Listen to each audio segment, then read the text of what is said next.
بسم اللہ الرحمن الرحیم۔ شروع کرتا ہوں اللہ کے بابرکت نام سے جو بڑا مہربان نہایت رحم و کرم کرنے والا ہے۔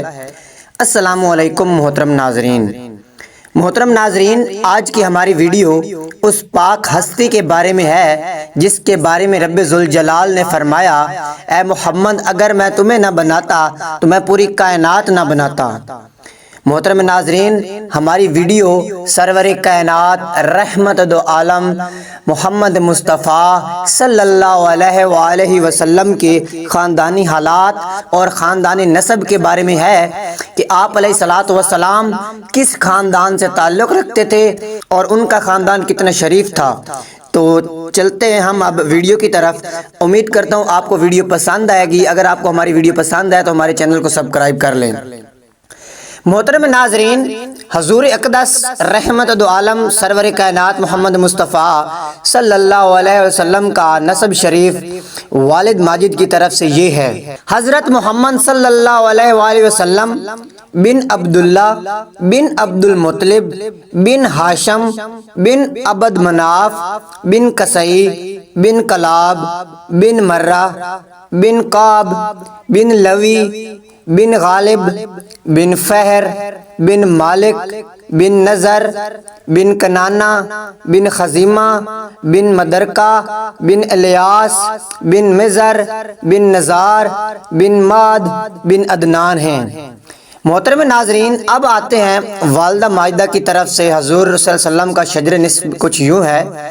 حضرت محمد صلی اللہ علیہ وآلہ وسلم بن آمنہ بن توہاب بن عبد مناف بن زہرہ بن کلاب بن مرہ۔ پیارے دوستو، حضور پاک علیہ الصلوۃ والسلام کے والدین کا نسب کلاب بن مرہ پر مل جاتا ہے اور آگے چل کے دونوں سلسلے ایک ہو جاتے ہیں۔ عدنان تک آپ کا نسب نامہ صحیح سندوں کے ساتھ باتفاق مورخین ثابت ہے۔ اس کے بعد ناموں میں بہت کچھ اختلاف ہے۔ حضور پاک علیہ الصلوۃ والسلام جب بھی اپنا نسب نامہ بیان فرماتے تھے تو عدنان ہی تک ذکر فرماتے تھے۔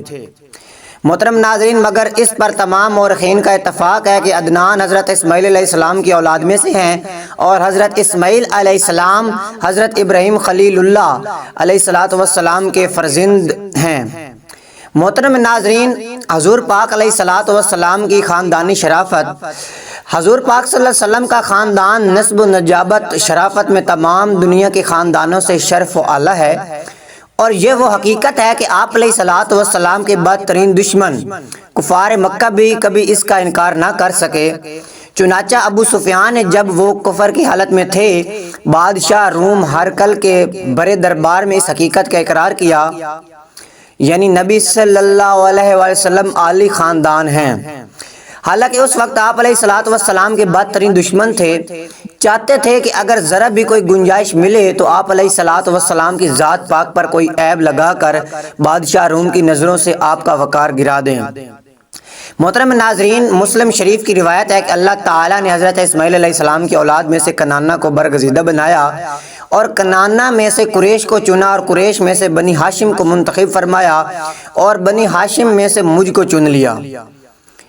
محترم ناظرین، حضور اقدس صلی اللہ علیہ وآلہ وسلم کی خاندان نبوت میں سبھی حضرات اپنی گناگو خصوصیات کی وجہ سے بڑے نامی گرامی ہیں، مگر چند ہستیاں ایسی ہیں جو آسمان فضل و کمال پر چاند تارے بن کر چمکے۔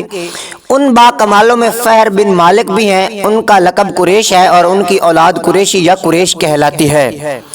فہر بن مالک قریش اس لیے کہلاتے ہیں کہ قریش ایک سمندری جانور کا نام ہے جو بہت طاقتور ہوتا ہے اور سمندری جانوروں کو کھا ڈالتا ہے۔ یہ تمام جانوروں پر ہمیشہ غالب ہی رہتا ہے، کبھی مغلوب نہیں ہوتا۔ چونکہ فہر بن مالک اپنی شجاعت اور خودداد طاقت کی بنا پر تمام قبائل عرب پر غالب تھے، اس لیے تمام اہل عرب کو ان قریش کے لقب سے پکارنے لگے۔ چنانچہ اس بارے میں شمر بن عمرو حیری کا شعر بہت مشہور ہے، یعنی قریش ایک جانور ہے جو سمندر میں رہتا ہے، اس کے نام پر قبیلہ قریش کا نام قریش رکھ دیا گیا۔ محترم ناظرین، حضور صلی اللہ علیہ وسلم کے ماں باپ دونوں کا سلسلہ نسب فہر بن مالک سے ملتا ہے۔ اس لیے حضور اکرم صلی اللہ علیہ وآلہ وسلم ماں باپ دونوں کی طرف سے قریشی ہیں۔ حضور علیہ الصلوۃ والسلام کے پردادا ہاشم بڑی شان و شوکت کے مالک تھے۔ ان کا اصلی نام عمرو تھا، انتہائی بہادر، بے حد سخی اور اعلیٰ درجے کے مہمان نواز تھے۔ ایک سال عرب میں بہت سخت قحط پڑ گیا، لوگ دانے دانے کو محتاج ہو گئے، تو یہ ملک شام سے خشک روٹیاں خرید کر حج کے دنوں میں مکہ پہنچے اور روٹیوں کا چورا کر کے اونٹ کے گوشت کے شوربے میں سرید بنا کر تمام حاجیوں کو خوب پیٹ بھر کر کھلایا۔ اس دن سے لوگ ان کو ہاشم یعنی روٹیوں کا چورا کرنے والا کہنے لگے۔ محترم ناظرین، چونکہ عبد مناف کے سب لڑکوں میں بڑے اور باصلاحیت تھے، اس لیے تھے کہ عبد مناف کے بعد کعبہ کے متولی اور سجادہ نشین ہوئے۔ بہت حسین و خوبصورت اور وجیہ تھے۔ جب سن شعور کو پہنچے تو ان کی شادی مدینہ میں قبیلہ خرزق کے ایک سردار عمرو کی صاحبزادی سے ہوئی، جن کا نام سلمہ تھا، اور ان کے صاحبزادے عبد المطلب مدینہ ہی میں پیدا ہوئے۔ چونکہ ہاشم 25 سال کی عمر پا کر ملک شام کے راستے میں بامقام غزہ انتقال کر گئے، اس لیے عبد المطلب مدینہ میں ہی اپنے نانا کے گھر پلے بڑھے، اور جب 7 یا 8 سال کے ہو گئے تو مکہ میں آ کر اپنے خاندان والوں کے ساتھ رہنے لگے۔ محترم ناظرین، حضور اقدس صلی اللہ علیہ وسلم کے دادا حضرت عبد المطلب کا اصلی نام شیبہ ہے۔ یہ بڑے ہی نیک نفس اور عابد و زاہد تھے۔ غار ہیرا میں کھانا پانی ساتھ لے کر جاتے تھے، کئی دنوں تک لگاتار خدا عز و جل کی عبادت میں مصروف رہتے۔ رمضان شریف کے مہینے میں اکثر غار ہیرا میں اعتکاف کیا کرتے تھے اور خدا عز و جل کے دھیان میں گوشہ نشین رہا کرتے تھے۔ رسول اللہ عز و جل صلی اللہ علیہ وسلم کا نور نبوت ان کی پیشانی میں چمکتا تھا اور ان کے بدن سے مشک کی خوشبو آتی تھی۔ اہل عرب خصوصاً قریش کو ان سے بڑی عقیدت تھی۔ مکہ والوں پر جب بھی کوئی مصیبت آتی یا قحط پڑ جاتا تو لوگ عبد المطلب کو ساتھ لے کر پہاڑ پر چڑھ جاتے اور بارگاہ خداوندی میں ان کو وسیلہ بنا کر دعا مانگتے تو دعا قبول ہو جاتی تھی۔ محترم ناظرین، یہ لڑکیوں کو زندہ درگور کرنے سے لوگوں کو بڑی سختی کے ساتھ روکتے تھے اور چور کا ہاتھ کاٹ ڈالتے تھے۔ اپنے دسترخوان سے پرندوں کو بھی کھلایا کرتے تھے اور شراب اور زنا کو حرام جانتے تھے۔ عقیدہ کے لحاظ سے موحد تھے۔ زمزم شریف کا کنواں جو بالکل پھٹ گیا تھا، آپ ہی نے اس کو نئے سرے سے کھدوا کر درست کیا اور لوگوں کو آب زمزم سے سیراب کیا۔ آپ بھی کعبہ کے متولی اور سجادہ نشین ہوئے۔ اصحاب فیل کا واقعی آپ ہی کے وقت پیش آیا۔ 120 برس کی عمر میں آپ نے وفات پائی۔ محترم ناظرین، عبداللہ ہمارے حضور رحمت عالم صلی اللہ علیہ وسلم کے والد ماجد ہیں۔ یہ عبد المطلب کے تمام بیٹوں میں سب سے زیادہ باپ کے لاڈلے اور پیارے تھے۔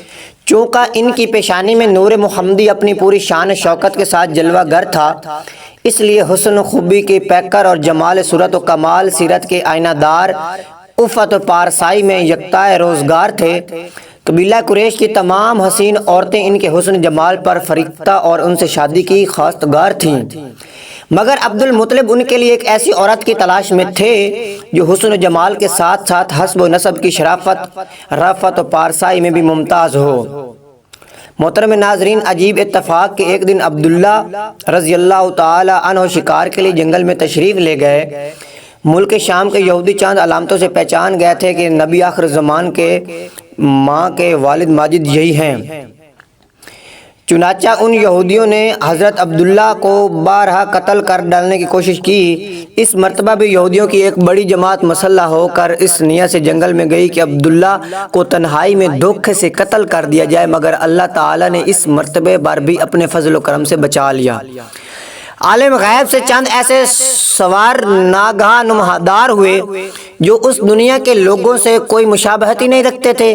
ان سواروں نے آ کر یہودیوں کو مار بھگایا اور حضرت عبداللہ رضی اللہ تعالی عنہ کو بحفاظت ان کے مقام تک پہنچا دیا۔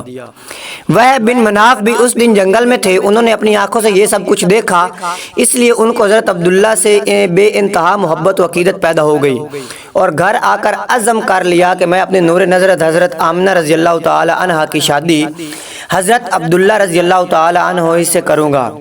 چنانچہ اپنی دلی تمنا کو اپنے چند دوستوں کے ذریعے انہوں نے عبد المطلب تک پہنچا دیا۔ خدا کی شان ہے کہ عبد المطلب اپنے نور نظر حضرت عبداللہ رضی اللہ تعالی عنہ کے لیے جیسی دلہن کی تلاش میں تھے، وہ ساری خوبیاں حضرت آمنہ رضی اللہ تعالی عنہا بنت وہب میں موجود تھیں۔ عبد المطلب نے اس رشتہ کو خوشی خوشی منظور کر لیا۔ چنانچہ 24 سال کی عمر میں حضرت عبداللہ کا نکاح حضرت آمنہ سے ہو گیا اور نور محمدی حضرت عبداللہ سے منتقل ہو کر حضرت بی بی آمنہ کے شکم اطہر میں جلوہ گر ہو گیا، اور جب حمل شریف کو 2 مہینے پورے ہو گئے تو عبد المطلب نے حضرت عبداللہ کو کھجوریں لینے کے لیے مدینہ بھیجا یا تجارت کے لیے ملک شام روانہ کیا۔ وہاں سے واپس لوٹتے ہوئے مدینہ میں اپنے والد کے ننہال بنو عدی بن نجار میں 1 ماہ بیمار رہ کر 25 برس کی عمر میں وفات پا گئے اور وہیں پر مدفون ہوئے۔ ناظرین، قافلہ والوں نے جب واپس مکہ لوٹ کر حضرت عبد المطلب کو حضرت عبداللہ کی بیماری کا حال سنایا تو انہوں نے خبر گیری کے لیے اپنے سب سے بڑے لڑکے حارث کو مدینہ بھیجا۔ ان کے مدینہ قبل پہنچنے سے ہی آپ وفات پا چکے تھے۔ حارث نے واپس مکہ آ کر جب وفات کی خبر سنائی تو سارا گھر ماتم کدا بن گیا اور بنو ہاشم کے ہر گھر میں ماتم برپا ہو گیا۔ خود حضرت آمنہ اپنے مرحوم شوہر کا ایسا کیا کہا جس کو سن کر آج بھی دل درد سے بھر جاتا ہے۔